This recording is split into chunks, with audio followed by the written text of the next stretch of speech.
Right.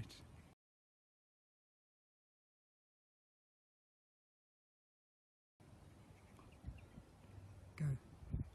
This short video shows you how to use the indicator plant types, or native plant types, when using Checking for Change, a practical guide to checking whether sites newly managed for conservation are on track to improve.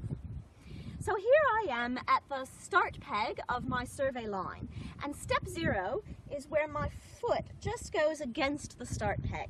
And this is where I'm going to start looking for plant types. But first, I have to define the area over which I'm looking for some different plant types. So what I'm going to do is grasp each of my elbows to make a circle with my arms, and I'm going to hold them straight out in front of me, and then I'm going to look directly down through that circle. And I'm going to look at the ground and pick some points on the ground that are at the edge of the field of view that I have looking through this circle of my arms. So on my left side, I've got some dead plant material that makes the boundary. On my right side, it's just the edge of those yellow flowers.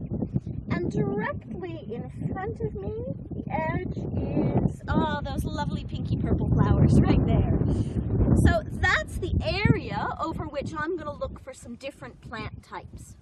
Now, if you're confident that you can recognize native plants versus exotic or non-native plants, then feel free just to count the number of native plant types you find. If you can't recognize natives versus exotics all the time, don't worry, you're just going to count the number of different sorts of plants you seem to see.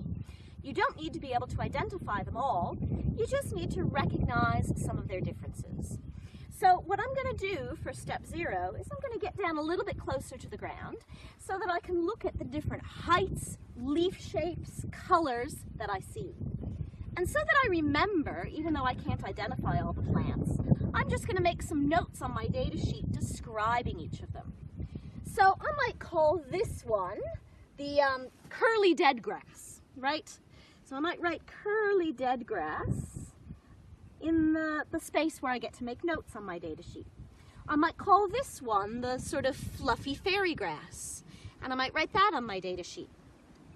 This one might be a tall grass with a separated top, and I could write that on my data sheet.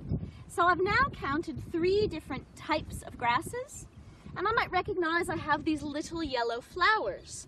And if I follow them down to the base, I see that they've got broad leaves at the bottom. So everywhere I see those broad leaves, that might be the same plant type as those yellow flowers. I'll count up all the different plant types I see. Maybe it'll end up being 14 or 15 in this area, and I'll write that number for step 0 on my data sheet. Now, I don't do this at every single one of the steps of my survey line. I only do it every 5 steps. So that was step 0. Now I'm going to go to step 5. 1, 2. Here at step 5, I'm going to do the same thing with my arms, grasping the 2 elbows, holding them out in a circle, looking directly down, and defining the area of ground over which I'm going to look for different plant types. But now this time, instead of recording all the plant types I see here, I'm only going to record any that are new, any that I didn't see at previous steps along my survey line. So I've seen this little yellow flower before, I'm not going to count that one. But this seems to be an entirely new type of grass. Purple-topped grass is what I might call it, and I'll count that as a new plant type.